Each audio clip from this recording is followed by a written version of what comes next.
اظہار چینل کے جملہ ناظرین و سامعین، السلام علیکم ورحمۃ اللہ تعالی وبرکاتہ۔ وعلیکم السلام ورحمۃ اللہ۔ نحمدہ ونصلی علی رسولہ الکریم، اما بعد فاعوذ باللہ من الشیطان الرجیم، بسم اللہ الرحمن الرحیم۔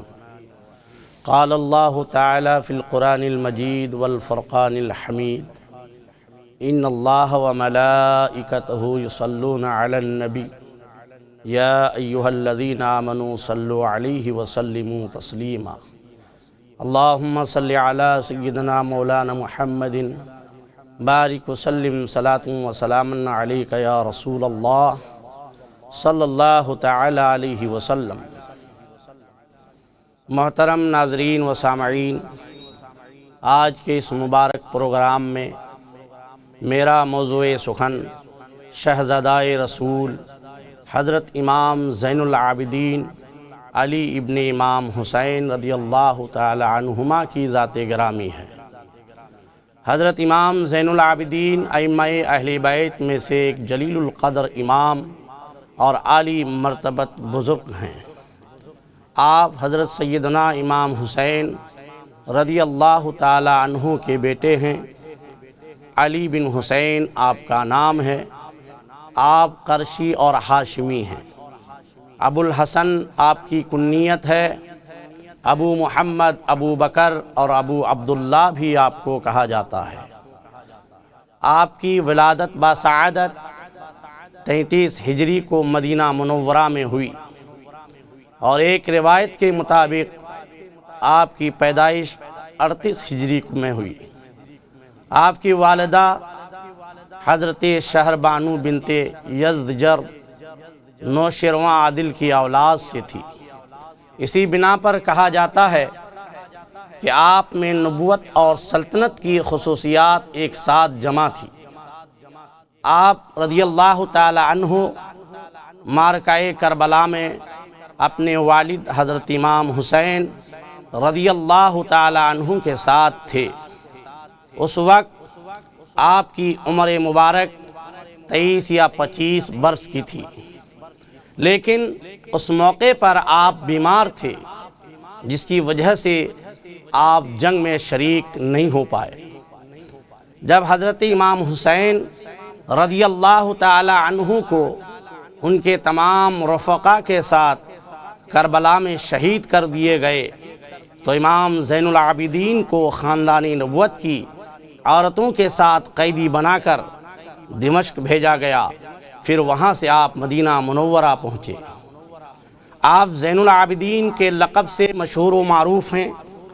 روایت میں ہے کہ آپ کو زین العابدین کا لقب غیب سے عطا ہوا تھا۔ واقعہ یہ ہے کہ ایک رات آپ نماز تہجد ادا فرما رہے تھے۔ ایک شیطان ایک اژدہا کی صورت میں نمودار ہوا تاکہ وہ آپ کی عبادت میں خلل پیدا کر سکے، لیکن آپ نے اس کی طرف بالکل توجہ نہ دی۔ وہ اژدہا پریشان ہو کر آپ کے پیر کی انگلی کو کاٹ لیا، جس سے آپ کو سخت تکلیف ہوئی۔ تاہم تکلیف کے باوجود آپ رضی اللہ تعالی عنہ نے برابر نماز میں مشغول رہے، اور اسی درمیان اللہ تبارک و تعالی نے آپ پر یہ منکشف کر دیا کہ یہ اژدہا ایک شیطان ہے۔ پھر آپ نے اسے ڈانٹا اور ایک تھپڑ رسید کیا اور کہا، اے شیطان ملعون، دور ہو جا۔ جب وہ شیطان دور ہو گیا تو آپ رضی اللہ تعالی عنہ نے اپنا ورد جاری رکھا۔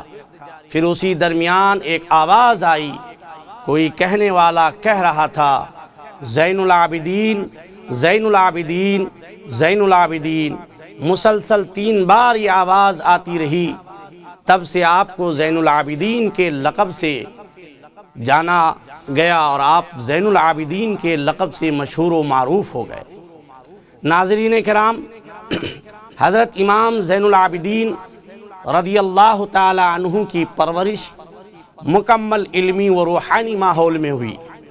آپ 2 سال تک اپنے جد امجد حضرت مولا علی کرم اللہ وجہ الکریم کی پرورش میں رہے۔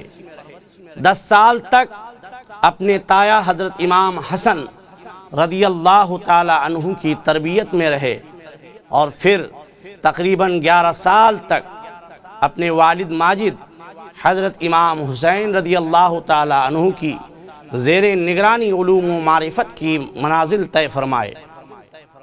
ناظرین کرام، حضرت امام زین العابدین رضی اللہ تعالی عنہ کا علمی مقام بہت ہی عرفہ و اعلیٰ ہے۔ آپ نے کبار صحابہ و تابعین سے اکتساب فیض کیا۔ امہات المومنین میں سے حضرت عائشہ صدیقہ، حضرت ام سلمہ، حضرت صفیہ رضی اللہ تعالی عنہن، اور اپنے والد حضرت امام حسین، اپنے چچا حضرت امام حسن، حضرت ابو ہریرہ، حضرت ابن عباس رضی اللہ تعالی عنہم، اور ان کے علاوہ ابو رافع، مسور ابن مخرمہ، زینب بنت ابی سلمہ، سعید ابن المسیب رحمہم اللہ تعالی علیہم اجمعین سے حدیث شریف کا علم حاصل کیا، اور آپ اپنے جد محترم حضرت مولا علی کرم اللہ وجہ الکریم سے بھی مرسلاً روایت کرتے ہیں۔ آپ نے تحصیل علم میں کبھی عار محسوس نہیں کیا۔ جن سے بھی آپ کو کچھ ملا، آپ ان کی بارگاہ میں حاضر ہو گئے۔ تاریخ ابن عساکر میں ہے کہ نافع بن جبیر نے آپ سے کہا کہ آپ ہمارے علاوہ دوسرے لوگوں کے پاس تحصیل علم کی خاطر کیوں بیٹھتے ہیں؟ تو آپ نے جواباً ارشاد فرمایا، میں ان لوگوں کی مجلس میں بیٹھتا ہوں جن سے مجھے دینی فائدہ پہنچتا ہے۔ ابن سعد نے طبقات میں اپنی سند کے ساتھ ہشام ابن عروہ سے نقل کیا ہے کہ آپ رضی اللہ تعالی عنہ نے حضرت عمر رضی اللہ تعالی عنہ کے غلام اسلم کی مجلس میں تحصیل علم کیا۔ جب آپ سے کہا گیا کہ آپ قریش کو چھوڑ کر بنی عدی کے ایک غلام کے پاس کیوں بیٹھتے ہیں، تو آپ نے ارشاد فرمایا، آدمی کو جہاں فائدہ پہنچے وہاں بیٹھنا چاہیے۔ ابو نعیم نے عبد الرحمن بن ازدق سے روایت نقل کیا ہے کہ علی ابن حسین رضی اللہ تعالی عنہ مسجد میں آتے تو لوگوں کے درمیان سے ہوتے ہوئے زید بن اسلم کے حلقہ میں تشریف لے جاتے۔ نافع ابن جبیر نے ان سے کہا، اللہ آپ کی مغفرت کرے، آپ لوگوں کے سردار ہیں، لوگوں کی گردنوں کو پھلانگ کر اس غلام کے حلقے میں بیٹھتے ہیں۔ علی ابن حسین یعنی حضرت امام زین العابدین نے فرمایا، علم کو طلب کیا جاتا ہے، اس کے لیے آیا جاتا ہے اور اسے حاصل کیا جاتا ہے، وہ جہاں بھی ملے۔ ناظرین محترم، حضرت امام زین العابدین رضی اللہ تعالی عنہ نے جس طرح بہت سے صحابہ کرام اور بہت سے تابعین اعظام سے علم حاصل کیا، اسی طرح ان سے بھی بہت سارے تابعین اعظام نے فیض حاصل کیا۔ امام زین العابدین سے حدیث شریف کی روایت کرنے والوں کی ایک بڑی تعداد ہے۔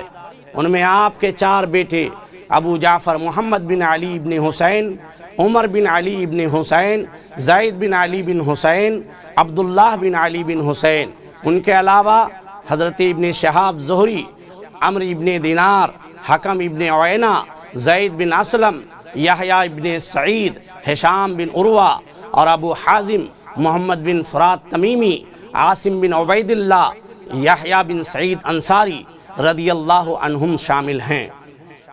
ناظرین کرام، ان تمام تصریحات سے یہ بات واضح ہو جاتی ہے کہ حضرت امام زین العابدین رضی اللہ تعالی عنہ نے صحابہ کرام رضوان اللہ تعالی علیہم اجمعین اور خاص کر ازواج مطہرات رضی اللہ تعالی عنہن سے علم دین حاصل کیا، اور حصول علم میں آپ کا معمول عام مسلمانوں کا معمول تھا، اور اس سے روافض کے اس زوم باطل کی بھی بھرپور تردید ہوتی ہے کہ خاندان اہل بیت کے پاک باز نفوس تحصیل علم میں دوسروں کے محتاج نہیں، کیونکہ ان کے پاس مخصوص علم ہے، ان کے سوا تمام لوگ ان کے محتاج ہیں، وہ کسی کے محتاج نہیں۔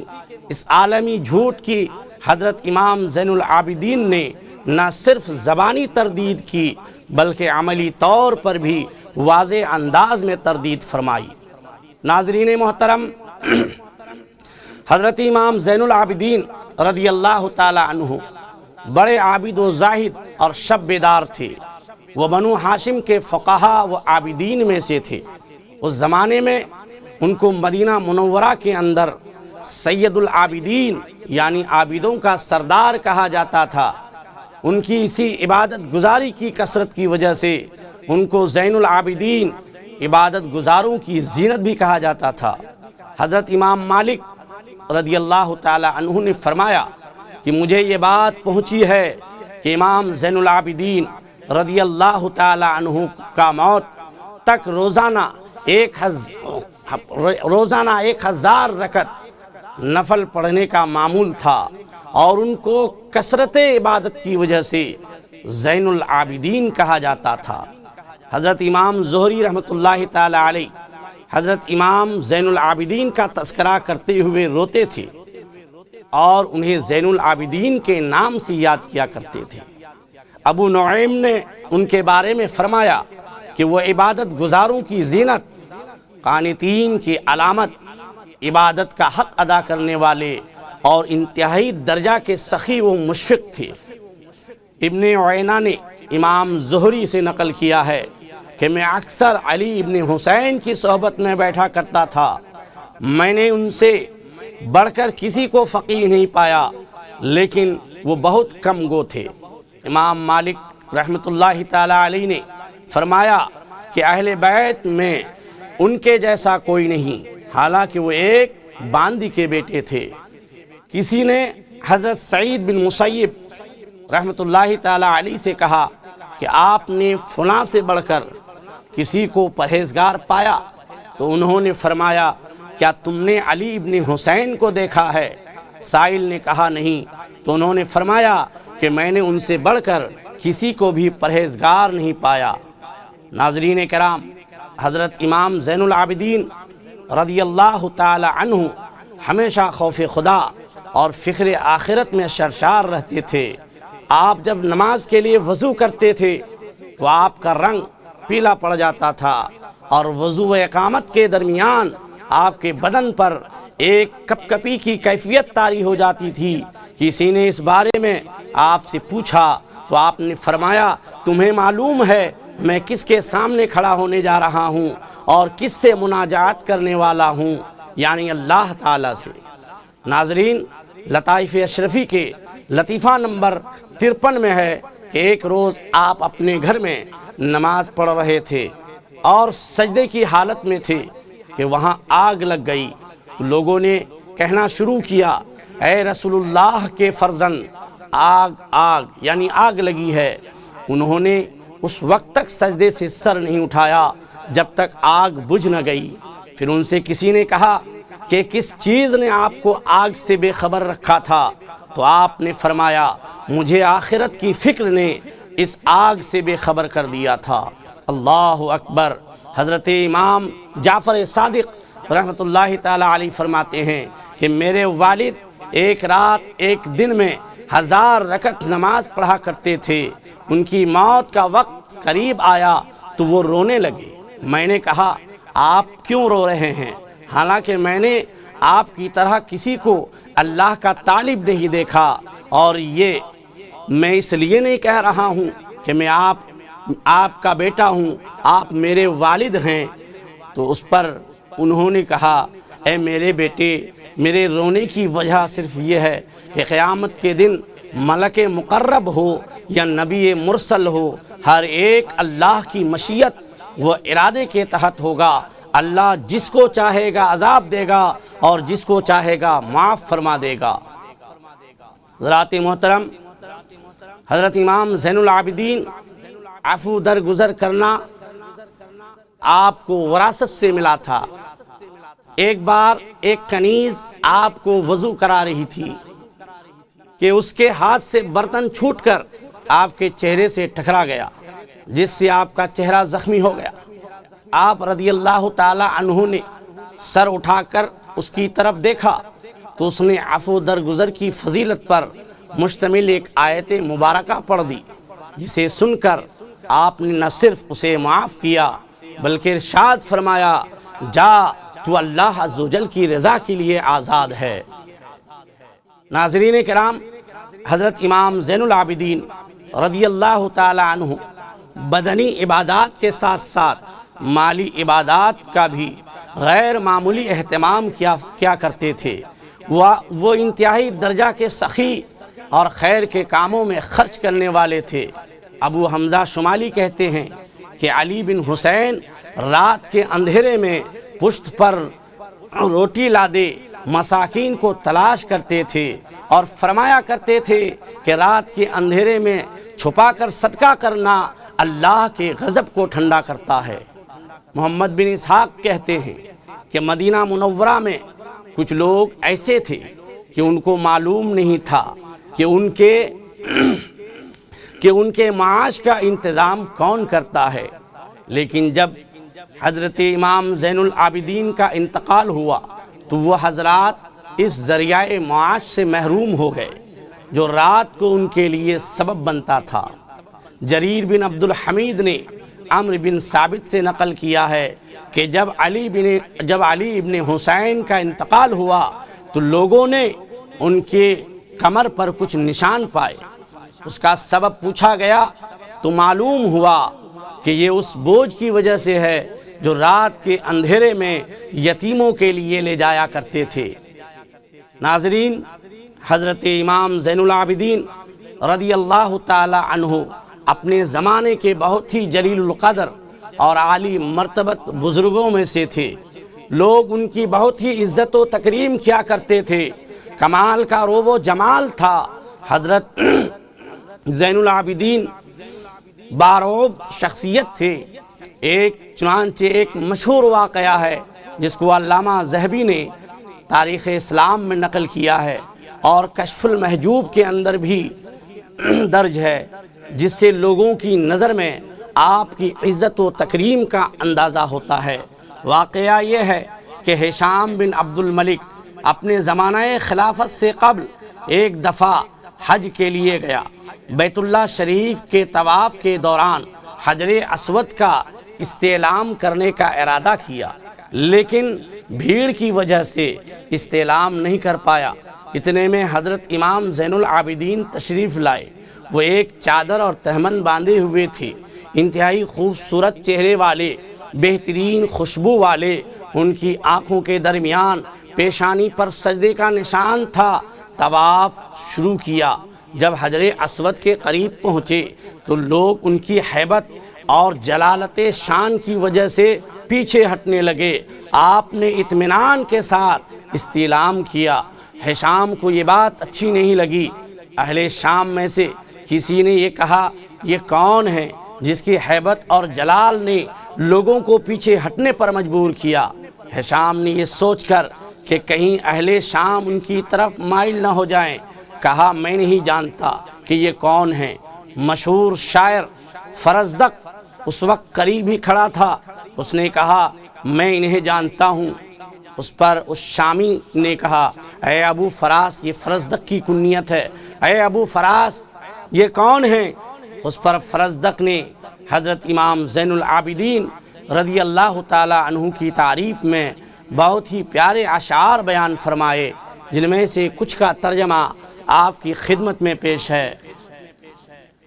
فرزدق نے اپنے اشعار میں کہا ہے، وہ اردو ترجمہ یہ ہے کہ یہ وہ شخص ہے جس کے چلنے کو بطحا، بیت اللہ، حل و حرم جانتے ہیں۔ اللہ کے سب سے بہتر بندے کے بیٹے ہیں۔ یہ متقی، پاک، طیب و طاہر، علم و عمل کے پہاڑ ہیں۔ اگر تو ان سے جاہل ہے تو جان لے یہ حضرت فاطمہ کے فرزند ہیں۔ اللہ تعالیٰ نے ان کے جد امجد حضرت محمد مصطفیٰ صلی اللہ علیہ وسلم پر نبوت کا سلسلہ ختم کیا ہے۔ آپ کے چہرے کے نور سے اندھیرے کا نور روشن ہو جاتا ہے، جس طرح سورج کے روشن ہونے سے تاریکیاں ختم ہو جاتی ہیں۔ یہ عزت و جاہ و مرتبہ کی اس چوٹی پر پہنچے ہوئے ہیں کہ عرب و عجم ان خوبیوں تک پہنچنے سے قاصر ہیں۔ ساتواں شعر یہ ہے، یہ وہ ہستی ہیں جن کے نانا جان تمام نبیوں سے افضل ہیں اور ان کی امت تمام امتوں سے برتر ہے۔ اور آٹھواں شعر میں انہوں نے کہا ہے، تیرا یہ کہنا کہ یہ کون ہیں، اس کا انہیں کوئی نقصان نہیں، کیونکہ عربی اور عجمی سب انہیں جانتے ہیں جن کا تو نے انکار کیا ہے۔ آپ کے احسانات سب کے لیے عام ہیں، آپ کی عنایت و توجہ کی وجہ سے بھوک و افلاس کی تاریکیاں ختم ہو گئی ہیں۔ کوئی بھی سخی ان کی سخاوت کی حد تک نہیں پہنچ سکتا، کوئی قوم ان کے قریب نہیں ہو سکتی، اگرچہ وہ کتنے ہی محترم و سخی کیوں نہ ہو۔ فرزدق شاعر نے آپ کی مدح و تعریف میں بہت سے اشعار کہے، جس سے ہشام بن عبد الملک کو بہت غصہ آیا۔ اس نے فرزدق شاعر کو قید کرنے کا حکم دے دیا۔ ان کو مکہ و مدینہ کے درمیان عسفان نامی جگہ میں قید کر دیا گیا۔ حضرت امام زین العابدین رضی اللہ تعالی عنہ کو جب پتہ چلا تو آپ نے فرزدق کے پاس 12,000 درہم بھجوایا اور کہا، ابو فراز، اگر ہمارے پاس اس سے زیادہ ہوتے تو ہم وہ بھی بھجوا دیتے۔ فرزدق شاعر نے وہ دراہم یہ کہہ کر واپس کر دیا کہ اے رسول اللہ کے فرزند، میں نے جو کچھ کہا اللہ اور اس کے رسول صلی اللہ علیہ وسلم کی خاطر کہا، اور میں اس پر کچھ کمانا نہیں چاہتا۔ میں نے دراہیم کے لیے بادشاہوں اور سلاطین کی شان میں کافی اشعار کہے ہیں، ان کی تعریف میں بہت جھوٹ بولا ہے۔ آج میں نے ان اشعار کو سابقہ جھوٹ کے کفارہ کے طور پر اللہ اور اس کے رسول کے بیٹوں کی خاطر پیش کیا ہے۔ حضرت امام زین العابدین نے یہ کہہ کر دوبارہ بھجوا دیا کہ تمہارے اوپر جو میرا حق ہے اس کا واسطہ کہ تم انہیں قبول کر لو، بے شک اللہ تیرے دل کے حال اور نیت کو خوب جانتا ہے۔ پھر انہوں نے اس کو قبول کر لیا۔ ناظرین کرام، حضرت امام زین العابدین اہل بیت کے وہ باکمال ہستی ہیں جو حضرات صحابہ کرام و خلفائے راشدین رضی اللہ تعالی عنہم کے بارے میں نہ صرف اہل سنت کے ہم مسلک و ہم مشرب تھے، بلکہ ان کا بھرپور دفاع کیا کرتے تھے۔ چنانچہ ابو حازم کہتے ہیں کہ علی بن حسین سے کسی نے پوچھا کہ حضرت ابو بکر و عمر رضی اللہ تعالی عنہما کا حضور صلی اللہ تعالی علیہ وسلم کے نزدیک کیا مرتبہ تھا، تو انہوں نے حضور صلی اللہ تعالی علیہ وسلم کے روضہ مبارک کی طرف اشارہ کر کے فرمایا، جو تقرب ان کو آج اس روضہ مبارک میں حاصل ہے، ایسا ہی حضور صلی اللہ تعالی علیہ وسلم کی زندگی میں بھی حاصل تھا۔ حضرت امام جعفر صادق نے اپنے والد حضرت امام محمد باقر سے نقل کیا ہے، وہ کہتے ہیں میرے والد کے پاس ایک آدمی آیا اور کہنے لگا، مجھے ابو بکر و عمر کے بارے میں بتائیں۔ انہوں نے فرمایا، صدیق کے بارے میں پوچھ رہے ہو؟ اس آدمی نے کہا، آپ انہیں صدیق کہہ رہے ہیں؟ انہوں نے فرمایا، تیری ماں تجھے گم پائے، مجھ سے بہتر یعنی رسول اللہ صلی اللہ علیہ وسلم اور مہاجرین و انصار نے ان کو صدیق کہا ہے، پس جو ان کو صدیق نہ کہے اللہ اس کی بات کو سچا نہ کرے۔ جاؤ ابو بکر و عمر سے محبت کرو اور انہیں عزیز رکھو، اس کی تمام ذمہ داری میری گردن پر ہے۔ ناظرین کرام، حضرت امام زین العابدین رضی اللہ تعالی عنہ کے خوارق عادات و کرامات بھی بہت ہیں۔ ہم اختصار کے ساتھ آپ کی ایک کرامت کا ذکر کرتے ہیں جو لطائف اشرفی کے لطیفہ نمبر 53 میں مذکور ہے کہ ایک روز آپ اپنے اصحاب کے ساتھ جنگل میں تشریف فرما تھے کہ ایک ہرن آپ کے سامنے آیا اور ہاتھ پیر پٹکنے لگا۔ حاضرین نے دریافت کیا، اے ابن رسول اللہ، یہ کیا کہتا ہے؟ آپ نے فرمایا، یہ کہہ رہا ہے کہ فلاں قریشی نے گزشتہ روز میرے بچے کو پکڑ لیا ہے، میں نے کل سے اسے دودھ نہیں پلایا ہے۔ بعض اصحاب کو اس بات پر یقین نہیں آیا، آپ نے ایک شخص کو اس قریشی کے پاس بھیجا تاکہ اسے بلا کر لائے۔ جب وہ قریشی آیا تو آپ نے اسے سارا ماجرا سنایا۔ اس قریشی نے کہا کہ ہرن سچ کہتا ہے، ہرن کا بچہ میں نے پکڑا ہے۔ آپ نے فرمایا بچہ ہرن کو دے دو تاکہ وہ اسے دودھ پلائے اور اس کے بعد وہ واپس تیرے حوالہ کر دے گی۔ ہرن نے وعدہ پورا کیا تو آپ نے قریشی سے کہا کہ بچہ ہرن کو بخش دو۔ اس نے آپ کے کہنے پر بچہ ہرن کو دے دیا۔ ناظرین محترم، خاندان نبوت کے اس چشم و چراغ نے ساری زندگی سنت نبوی اور حضرات صحابہ کرام رضی اللہ تعالی عنہم کے نقش قدم پر چل کر بالآخر